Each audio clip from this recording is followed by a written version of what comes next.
பர்திமேயு சுவிசேஷ ஊழியங்கள் வழங்கும் நற்செய்தி நேரம். தேவ செய்தி பாஸ்டர் ஆர். அகஸ்டின். இந்த நாளில் உங்களோடு நான் பேசி வருகிறேன். கண் திறக்கப்பட வேண்டும். ஏன்னா ஒரு மனிதனுடைய கண் ஏனையா திறக்கப்பட வேண்டும்? பீலையாம் சொல்கிறான், கண் திறக்கப்பட்டவன் என்று சொல்லுகிறான். எண்ணாகமத்தில் 24ஆம் அதிகாரத்தில் வாசிக்கும் போது அவன் பேசும்போதெல்லாம் பாருங்கள், அதுக்கு பிறகு பேசுகிற ஒவ்வொரு வார்த்தையும் இப்படி தான் பேசுகிறான். எண்ணாகமம் 24ஆம் அதிகாரம் முதல் வசனத்தை பாருங்கள்.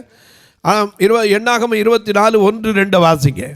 மிக அழகாக நமக்கு எழுத, இஸ்ரவேலை ஆசீர்வதிப்பதே கர்த்தருக்கு பிரியம் என்று பீலையாம் கண்டபோது அவன் முந்தி செய்து வந்தது போல நிமித்தம் பார்க்க போகாமல் வனாந்திரத்திற்கு நேராக தன் முகத்தை திருப்பி தன் கண்களை ஏறெடுத்து இஸ்ரவேல் தன் கோத்திரங்களின்படியே பாளையம் இறங்கி இருக்கிறதை பார்த்தான். தேவ ஆவி அவன் மேல் வந்தது. அப்பொழுது அவன் தன் வாக்கியத்தை எடுத்துரைத்து பேயோரின் குமாரனான பீலையாமின் சொல்லுகிறது அவது கண் திறக்கப்பட்டவன் உரைக்கிறதாவது. அதென்ன கண் திறக்கப்பட்டவன்? கண் எல்லாரும் திறக்காம இருக்கா? கண்ணு திறந்திருக்கு. ஆனா நமக்கு அநேக நேரம் ஆவிக்குரிய கண்கள் புலப்படலை. ஆவிக்குரிய கண்கள். அதனால தான் நாம் கேட்டுக்கிட்டே இருக்கிறோம். எல்லாரும் உங்கள் வேதத்தை திருப்பி கையில் எடுத்து ஒரு வார்த்தையை திருப்பீங்களா? 2 ராஜாக்களின் புஸ்தகத்திலே 6ஆம் அதிகாரத்திலே 17வது வசனத்தை எல்லாரும் திருப்பி வைப்பீங்களா? எல்லாம் அப்படி திருப்பி வைக்க. கண் திறக்கப்பட்டவன் சொல்லுகிறதாவது கண்களை திறக்கிறவர் இருக்கிறார். அல்லேலூயா.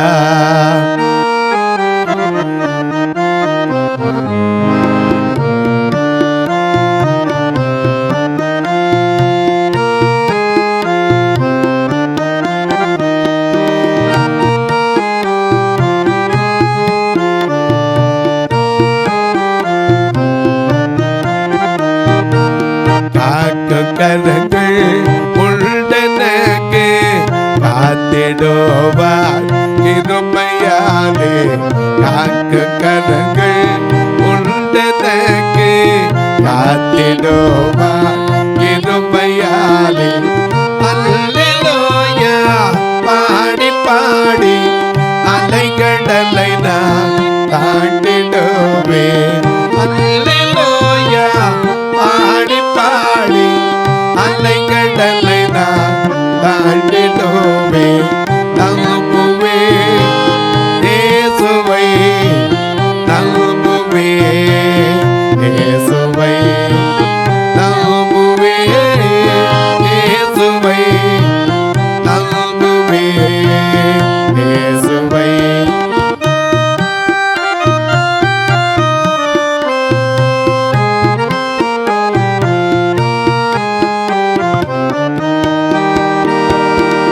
கல்வலைகள் பெயர்க்கும்படியாய் கர்த்தரை கரப்பிடித்தார். கல்வலைகள் பெயர்க்கும்படியாய் கர்த்தரை கரப்பிடித்தார். காத்திருந்து பலனடைந்து கழுகு போல எழுப்பிடுவே. காத்திருந்து பலனடைந்து கழுகு போல எழுப்பிடுவே. நம்புவே இயேசுவை, நம்புவே இயேசுவை, நம்புவே இயேசுவை, நம்புவே இயேசுவை. என கண்பார்வை கண் திறக்கப்பட்டவன் என்றா என்ன? இங்கே எலிசா ஒருத்தருக்கு ஜெபம் பண்றார். 2 ராஜாக்கள் 6ஆம் அதிகாரம் 17ஆம் வசனத்தை பாருங்க. அப்பொழுது எலிசா விண்ணப்பம் பண்ணி கர்த்தாவே இவன் பார்க்கும்படி இவன் கண்களை திறந்தருளும் என்றான். அவன் பார்க்காம வந்து சொன்னான், வெளியே போய் பார்த்துட்டு வந்தான்னு சொல்றான். அதிகாலையில் எந்திரிச்ச உடனே வீட்டை விட்டு வெளியே போன உடனே அவன் பார்த்த காட்சி என்னது? இதோ ராணுவமும் குதிரைகளும் ரதங்களும் பட்டணத்தை சுற்றி கொண்டிருக்க கண்டான். யார குறி வச்சுதான் வந்திருக்கு? இலக்கு எலிசா தான். ஏன் ஐயா? இந்த எலிசா ராஜாவுக்கு அப்பப்போ சொல்லிடுவான், இஸ்ரவேலின் ராஜாவுக்கு சொல்லிடுவான், இதை சீரியா ராஜா இங்கெங்கே பாளையம் இறங்குறான், இந்தந்த இடத்துக்கு நீ போகாத, இந்தந்த இடத்துல எச்சரிக்கையாயிரு அப்படின்னு சொல்லிடுவார். அப்படி இந்த பேச்சை கேட்டு அநேக நேரம் இஸ்ரவேலின் ராஜா என்ன செய்தான்? தன்னை காத்து கொண்டான். இந்த செய்தி சீரியாவின் ராஜாவுக்கு எட்டுச்சு. அப்போ அவன் கேட்டான், ஒருத்தன் கேட்டான், நான் இங்கே எப்படி போடுற திட்டமெல்லாம் அங்கே எப்படியா தெரியுது அப்படின்னா. அங்க ஒருத்தன் சொன்னான், 6ஆம் அதிகாரம் 12ஆம் வசனத்தை பாருங்க. அப்பொழுது அவன் ஊழியக்காரரில் ஒருவன் அப்படி இல்லை என் ஆண்டவனாகிய ராஜாவே, நீர் உம்முடைய பள்ளி அறையிலே பேசுகிற நல்ல கவனிக்க. பள்ளி அறைனா என்னது? பெட்ரூம். ராணியும் ராஜாவும் தூங்குற அந்த புறம், அந்த பள்ளி அறையில பேசுகிறதையும் இஸ்ரவேலில் இருக்கிற தீர்க்கதரிசியாகிய எலிசா இஸ்ரவேலின் ராஜாவுக்கு அறிவிப்பான் என்றான். சரி. அப்பொழுது அவன் நான் மனுஷரை அனுப்பி அவனை பிடிக்கும்படி நீங்கள் போய் அவன் எங்கே இருக்கிறான் என்று பாருங்கள் என்றான். தோத்தானில் இருக்கிறான் என்று அவனுக்கு அறிவிக்கப்பட்டது. அப்பொழுது அவன் அங்கே குதிரைகளையும் ரதங்களையும் பலத்த ராணுவத்தையும் அனுப்பினான். அவர்கள் ராக்காலத்திலே வந்து பட்டணத்தை வளைந்து கொண்டார்கள். இது அவனுக்கு ஒண்ணுமே தெரியாது. அதிகாலம் எழுந்து வேலைக்காரன் வெளியே வந்தா அவனுக்கு தெரியுது. கண்ணிட்ட பார்க்குறான், என்னப்பா ஆச்சு? ராத்திரியெல்லாம் ஒன்றும் இல்லையே, நல்லா தானே இருந்துச்சு, இப்போ என்ன இவ்வளவு பேர் எதுக்கு வந்திருக்காங்க? ஐயோ நாம் என்ன செய்ய போகிறோம்? அப்போ தான் சொன்னார், அப்பா பயப்படாதப்பா, ஏன்னா நம்மோட இருக்கிறவர் யாரு? உலகத்தில் இருக்கிறவரில் உங்களுக்குள் இருக்கிறவர் பெரியவர். பெரியவர் எனக்குள்ளே, மிகவும் பெரியவர் எனக்குள்ளே, பெரியவர் எனக்குள்ளே, மிகவும் பெரியவர் எனக்குள்ளே, ஒருவராய் பெரிய அதிசயங்கள் செய்யும் பெரியவர் எனக்குள்ளே, ஒருவராய் பெரிய அதிசயங்கள் செய்யும் பெரியவர் எனக்குள்ளே.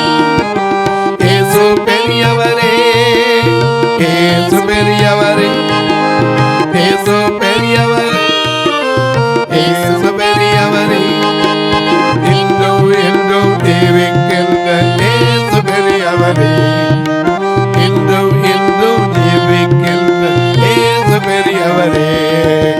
நல்லவர் எனக்குள்ளே, மிகவும் நல்லவர் எனக்குள்ளே, நல்லவர் எனக்குள்ளே, மிகவும் நல்லவர் எனக்குள்ளே, ஒருவராய் பெரிய அதிசயங்கள் செய்யும் நல்லவர் எனக்குள்ளே, ஒருவராய் பெரிய அதிசயங்கள் செய்யும் நல்லவர் எனக்குள்ளே.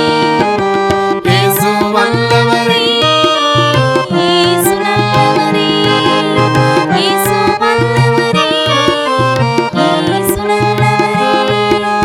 இன்றும் இன்றும் ஜீவிக்கின்ற இயேசு வல்லவரே, இன்றும் இன்றும் ஜீவிக்கின்ற இயேசு வல்லவரே. எனக்கு அன்பார்களே, அநேக நேரங்களில் நம்முடைய புறக்கண்ணுக்கு தெரியாது. நம்முடைய புறக்கண்ணுக்கு எப்போவுமே எதை பார்த்தாலும் குறை. நம்ம நாட்டில் ஒரு பழமொழி சொல்லுவோம், அரண்டவங்க கண்ணுக்கு இருண்டதெல்லாம் அதான்.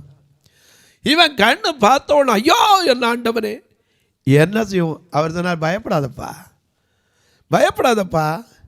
இப்படித்தானே ஒருத்தன் சொன்னான், ஐயோ என் ஆண்டவனை இரவலாய் பெற்றது நானே. எப்படி அற்புதம் நடந்துச்சு? இப்போவும் சொல்கிறேன், நம்மோடு இருக்கிறவர் பெரியவர். இந்த நிகழ்ச்சியை பார்க்கிற உங்களுக்கும் சொல்ல, சூழ்நிலையை கண்டு பயப்படாதீங்க. ஏன்னா சூழ்நிலைக்கு அப்பாற்பட்ட ஒரு அற்புதத்தை செய்கிற தேவன் நமக்கோடு இருக்கிறார். அவர் யார்? வானத்திலும் பூமியிலும் சகல அதிகாரம் கொண்டவர். ஏன்னா அவரே சொல்றாரு, மத்தேயு 28:18 சொல்றாரு, அவர் சீசர்கள் கிட்ட வந்து சொல்றார், வானத்திலும் பூமியிலும் சகல அதிகாரமும் எனக்கு கொடுக்கப்பட்டிருக்கிறது. அதே ஏசாயால சொல்லும்போது, வானம் எனது சிங்காசனம், பூமி எனது பாதப்படி. எனக்கு அன்பானுடைய ஒன்றை நீங்க அறிந்து கொள்ளுங்க, அவர் பெரியவர். ஒருவராய் பெரிய அதிசயங்களை செய்கிறவரை துதியுங்கள், அவர் கிருபை என்றும் உள்ளது. 136 சங்கீதத்தில் வாசிக்கிறோமே, முதல் வசனத்திலிருந்து, கர்த்தரை துதியுங்கள், கர்த்தரை துதியுங்கள், அவர் நல்லவர், அவர் நல்லவர், அவர் கிருபை என்றும் உள்ளது என்று. தேவாதி தேவனை துதியுங்கள், அவர் கிருபை என்றும் உள்ளது. ராஜாதி ராஜனை துதியுங்கள், அவர் கிருபை என்றும் உள்ளது. கர்த்தாதி கர்த்தனை துதியுங்கள், அவர் கிருபை என்றும் உள்ளது. அது மட்டுமல்ல, ஒருவராய் பெரிய அதிசயங்களை செய்கிறவர். நல்ல கவனிங்க, ஒருவராய் பெரிய அதிசயங்களை செய்கிறவர். ஏன்னா அவருடைய பிறப்பு அதிசயம், அவருடைய ஊழியம் அதிசயம். அதனாலதான் நம்ம பாடுறோம், அதிசயமே அவர் அவதாரம், அதிலும் இனிமை அவர் உபகாரம். அதிசயமே அவர் அவதாரம், அதிலும் இனிமை அவர் உபகாரம்.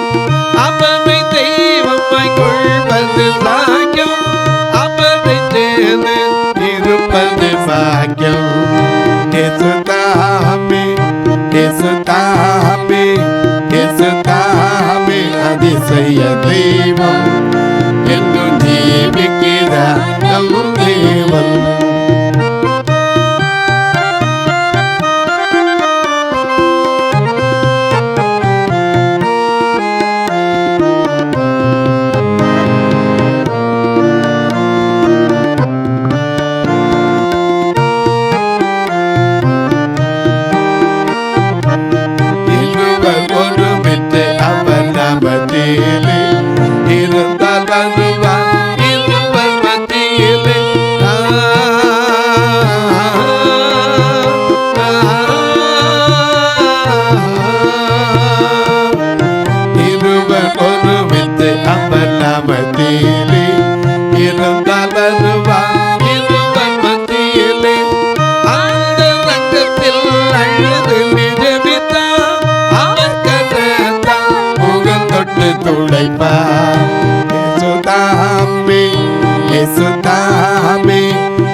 அதிசய தெய்வம் என்று ஜீவிக்கிறார் நம் தேவன். ஒருவராய் பெரிய அதிசயங்களை செய்கிறவரை துதியுங்கள், அவர் கிருபை என்றும் உள்ளது.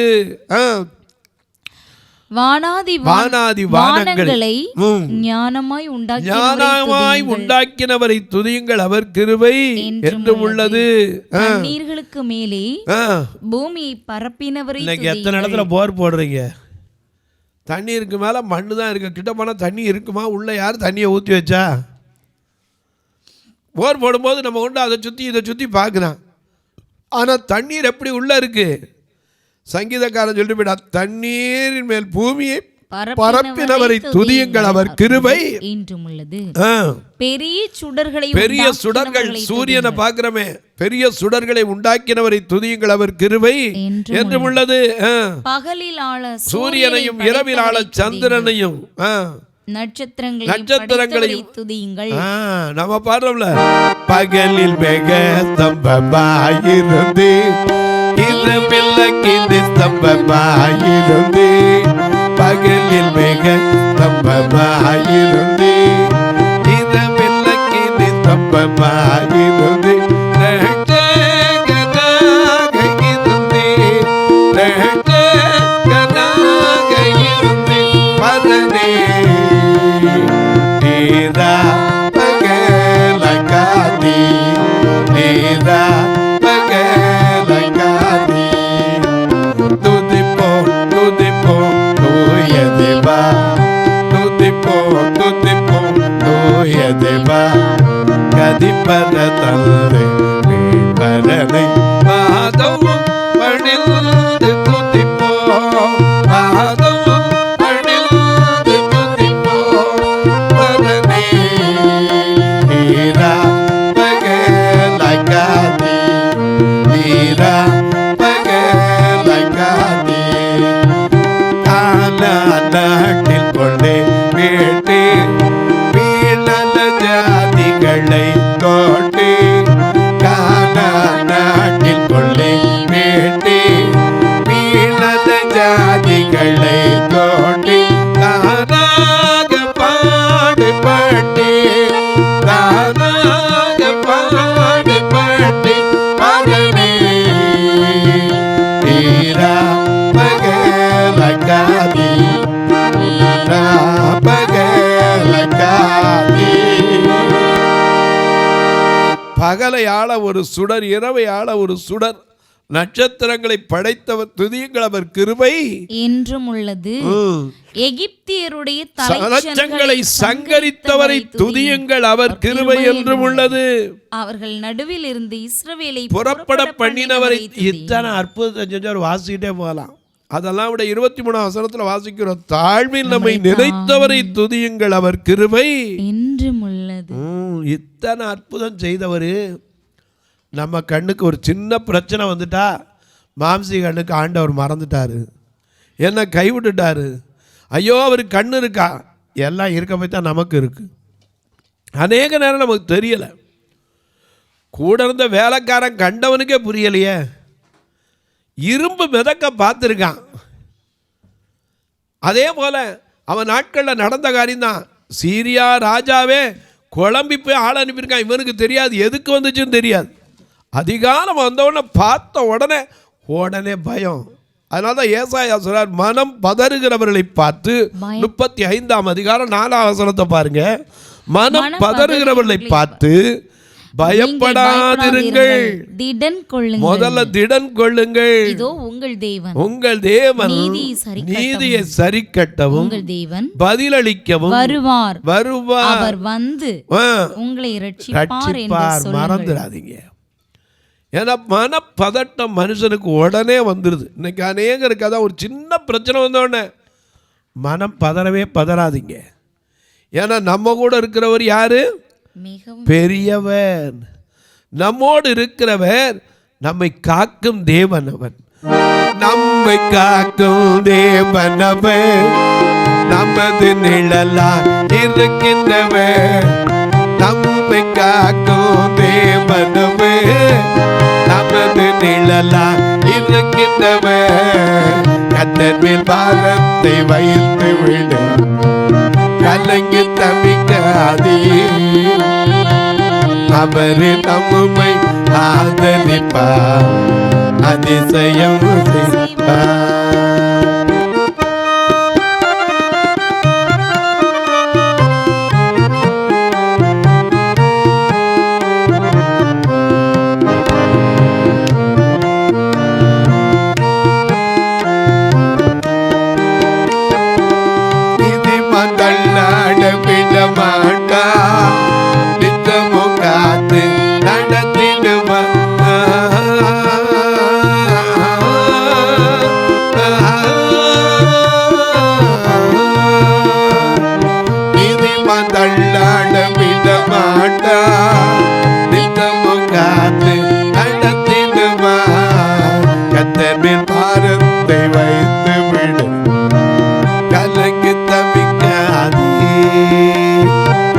அவரே உன்னை ஆதரிப்பார், அதிசயம் செய்வார்.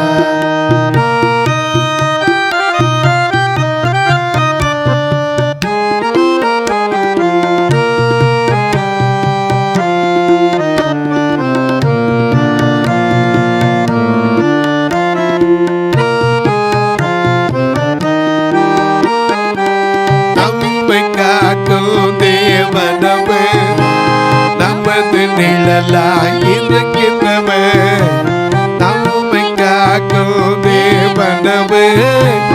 நமது நிழலாயிருக்கின்றவர். கர்த்தர் மேல் பாரத்தை வைத்து கூப்பிடு, கலங்கி தவிக்காதே. அவரு நம்மை ஆதரிப்பார், அதிசயம் செய்வார். அவரு நம்மை ஆதரிப்பார், அதிசயம் செய்வார். மறந்துடாதீங்க.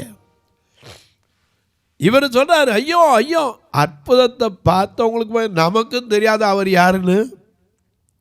இயேசு யார்? நமக்காக யாவையும் செய்து முடிக்கிறவர். சங்கீதம் 57:2 சொல்லுகிறது, எனக்காக யாவையும் செய்து முடிக்க போகிற உன்னதமான தேவன். வாசிங்க. எனக்காக யாவையும் செய்து முடிக்க போகிற தேவனாகிய உன்னதமான தேவனை நோக்கி கூப்பிடுவேன். நல்ல வார்த்தை கவனி. தேவனாகிய உன்னத தேவனை நோக்கி கூப்பிடுவேன். ஏன்னா அவர் எனக்காக யாவையும் செய்து முடிக்க போகிறார். அதே 138:8 வாசிக்கும் போது, எனக்காக யாவையும் செய்து முடிப்பார். எனக்கு அன்பான அநேக நேரங்களில் ஆண்டவரை அறியாதவங்க பயப்படலாம். அறிஞ்ச நீங்களும் நானும் ஒன்றை தெரிஞ்சுக்கணும், அவருடைய சித்தம் இல்லாமல் நம்ம தலை மயிர் கூட என்ன செய்யாது, ஒன்று கூட. ஆமாம், விழாது. அவர் சித்தம் இருந்தால் தான் நடக்கும். அதனால அநேக நேரம் சூழ்நிலைகளை கண்டு பயப்படாதீங்க. என்னையா வாழ்க்கை இப்படி இருக்க, ஒரு நிமிஷத்தில் அந்த சூழ்நிலையை மாற்ற முடியும். ஒரே நிமிஷத்தில் அந்த சூழ்நிலையை மாற்றிடுவார் அப்படியே. எனக்கு அன்பானவர்களே, பயப்பட்டு கத்திக்கிட்டு வந்தான், ஐயோ என் ஆண்டவனே நம்ம என்ன செய்வோம் அப்படின்னா, அவர் சொன்னார், பயப்படாதப்பா, பயப்படாத, உனக்கு ஒன்று தெரியாதா, அவங்களோட இருக்கிறவங்களுக்காக நம்மோட இருக்கிறவர் யாரு, பெரிய அதிகம் பேர் அப்படின்னு சொல்லிட்டு விடலை. ஆண்டவரே இவன் கண்ணை மட்டும் கொஞ்சம் என்ன செய்யுங்க, திறந்து விடுங்கன்னார். அது வரைக்கும் அவன் கண்ணு தெரியாமலா இருந்தான். ஏன்னா அவனுக்கு புறக்கண்ணு மட்டும்தான் தெரிஞ்சு. நமக்கு புறக்கண்ணு தான். இந்த உலகத்தை பார்த்து பார்த்து உலகத்துக்கு ஒத்தபடி நாம் பழகிட்டோம். உலகத்தில் இருக்கிறவரிலும் உங்களுக்கும் எனக்குள்ளும் இருக்கிறவர் பெரியவர். அவர் பெரிய காரியங்களை செய்கிறவர். அதனால தான் சங்கீதக்காரன் சொல்றார் 126:3 அவர் நமக்கு பெரிய காரியங்களை கர்த்தர் நமக்கு பெரிய காரியங்களை செய்தார், இது நிமித்தம் நாம் மகிழ்ந்திருக்கிறோம். எனக்கு அன்பானவர்களே, நமக்கு பெரிய காரியங்களை செய்கிறவர் சின்ன பிரச்சனைகளை தீர்க்க மாட்டாரா? தயவு செய்து உடனே ஒரு பிரச்சனை கண்டவொன்னு பயப்படாதீங்க, ஆண்டவர்கிட்ட வைங்க. ஏன்னா அவரால் கூடாத காரியம் ஒன்றுமே கிடையாது. லூக்கா 18:27 வாசிக்கிறோம், மனிதரால் கூடாதது தேவனால் கூடும், மனிதரால் கூடாதது தேவனால் கூடும். தொலைக்காட்சியில் பார்க்கிற அன்பு மக்களே, அநேக நேரம் நமக்கு கண்ணு இருப்போம். அதனால தான் வள்ளுவர் நமக்கு சொல்லி வச்சார், கண்ணுடையர் என்பர் கற்றோர், முகத்திரண்டு புண்ணுடையவர் கல்லாதவர். முதல்ல இந்த வேதத்தை உட்காந்து படித்து பாருங்க. அப்போ நம்ம மாம்ச கண் எப்படிப்பட்டது, ஆவிக்குரிய கண் எப்படிப்பட்டது நமக்கு விளங்கிடும். நமக்கு ஆவிக்குரிய கண்ணை கூட பார்த்தோம்னா ஆண்டவர் நம்ம கண்ணுக்கு புலப்படுவார். ஏன்னா கூப்பிடு நீ பதில் கொடுப்பார், குறைவுகளெல்லாம் நிறைவாக்குவார். உண்மையாய் தேடுவோருடைய இல்லத்திலும் உள்ளத்திலும் வந்திடுவார். மறந்துடாதீங்க. இந்த நிகழ்ச்சியை பார்க்குற நீங்கள் ஒரு வார்த்தை, இதுக்காக ஜெபம் பண்ணுறீங்களா? ஒவ்வொரு நாளும் வர்றதுக்கு 5000 ரூபா செலவழிக்கணும். ஏன்னா ரெக்கார்டிங் சேர்த்து 5000 ரூபா, 4000 ரூபா தொலைக்காட்சி கட்டணும். ஏன்னா பல தொலைக்காட்சியில் வருது, நான் எல்லாத்தையும் சேர்த்தான் சொல்கிறேன். அதே போல் ரெக்கார்டிங்க்கு 1000 ரூபா, 5000 ரூபா வச்சா ஒரு மாதத்துக்கு நீங்களே கணக்கு போட்டு பாருங்கள் எப்படி வருது. ஆண்டவருடைய கிருபை நம்மகிட்ட ஒன்றும் கிடையாது, என்கிட்ட ஒரு பலனும் கிடையாது. நீங்கள் கையை விட்டீங்கன்னா அடுத்த நிமிஷம் எனக்கு முன்ன பின்ன தெரியாது, கருப்பாக சேப்பா தெரியாது. ஆனால் ஆண்டவர் எப்படி நடத்துகிறார்? தொடர்ந்து வருவதற்கு ஜெபியுங்கள். உங்கள் ஜெபக்காரி எது இருந்தாலும் காலை 10லேருந்து 5க்குள்ளே சொல்லுங்கள். அது மட்டும் இல்லை, ஐயா அந்த ஊழியத்தை நான் உதவி செய்யணும்னு நினைக்கிறேன், எப்படி செய்ய? எத்தனையோ பேருக்கு நாங்கள் கூட பார்த்து கண்ணு தெரியாதனால பதில் அனுப்பாமல் இருக்கலாம். நீங்கள் தொடர்ந்து தாங்கி வரீங்க. உங்களை எல்லோருக்கும் நன்றி செலுத்துகிறேன். ஏன்னா எத்தனை பேருக்கு நான் பதில் உடனே சொல்ல முடியறதில்ல, சொல்லக்கூடாதுன்னு இல்லை, எங்கள் சூழ்நிலை அப்படி. யாராவது வந்து பார்த்து சொல்கிற வரைக்கும் நாங்கள் வெயிட் பண்ணணும். அதனால் உடனே பார்த்து சொல்ல முடியாமல் இருக்கலாம். உங்களுக்கு ஃபோன்லேயே உடனே பதில் அனுப்பக்கூட முடியாமல் இருக்கலாம். தேங்க்ஸ் பிரதர் அனுப்ப முடியாமல் இருக்கலாம். ஆனால் அதெல்லாம் யோசிக்காமல் தாங்கி வரீங்களே, உங்களை மனமாற நான் வாழ்த்துகிறேன். உங்கள் குடும்பத்தில் எல்லா கவலைகளும் கண்ணீர்களும் மாற வேண்டும் என்று எப்போதும் ஜெபிப்பேன். ஒருவேளை நீங்கள் கேட்கலாம், எப்படி பிரதர் தொடர்பு கொள்ள? புதுசாக இருந்தால் இதில் 2 நம்பர் வந்துக்கிட்டே இருக்கும், ஜிபே ஃபோன்பே. 2 நம்பர் வழியாக நீங்கள் தொடர்பு கொள்ளலாம்.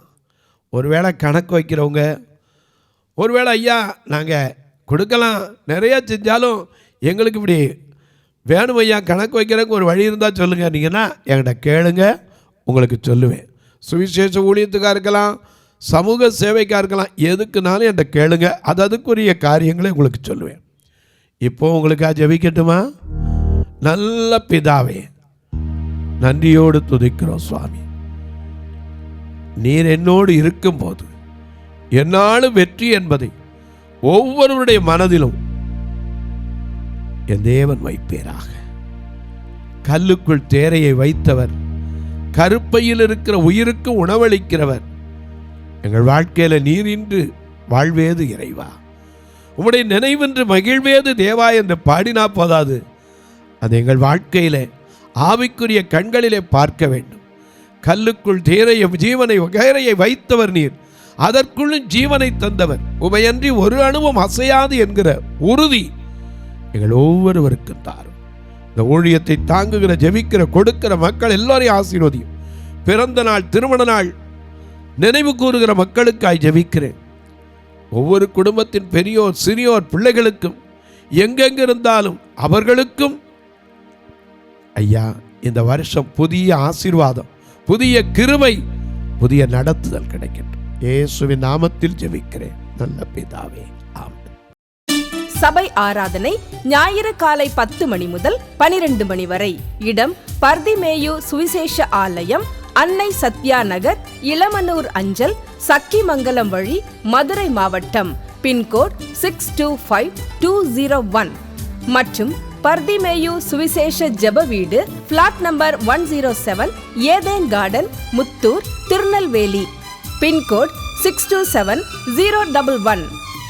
சிறப்பு உபவாச கூட்டம் ஒவ்வொரு மாதமும் 2வது சனிக்கிழமை காலை 10 மணி முதல் 1 மணி வரை நாகர்கோவில் YMCA ஹாலில் வைத்து நடைபெறுகிறது. மற்றும் ஒவ்வொரு மாதமும் 4வது சனிக்கிழமை காலை 10 மணி முதல் 1 மணி வரை திருநெல்வேலி புதிய பேருந்து நிலையம் அருகில் உள்ள கிரேஸ் ஹாலில் வைத்து நடைபெறுகிறது. எங்கள் எல்லா ஆராதனைகளிலும் கலந்து கொண்டு தேவனை மகிமைப்படுத்த அன்பாய் அழைக்கிறோம். உங்கள் உதாரத்துவமான காணிக்கைகளினால் இவ்வூழியத்தை தாங்க விரும்பினால் R Augustine, account number 5021364331, IFSC code IDIB 000B066, Indian bank, BP Kulam, Madurai. GPay number 9842181917, BGM ministries மற்றும் 9442559772, பிளைண்ட் மினிஸ்ட்ரீஸ் அகஸ்டின். உங்கள் தொடர்புக்கு பாஸ்டர் ஆர் அகஸ்டின், பர்திமேயு சுவிசேஷ ஊழியங்கள், நாகமலை, புதுக்கோட்டை, மதுரை 625019. தொலைபேசி எண்கள் 9842181917 மற்றும் 9442559772. கர்த்தர் தாமே உங்களை ஆசீர்வதிப்பாராக.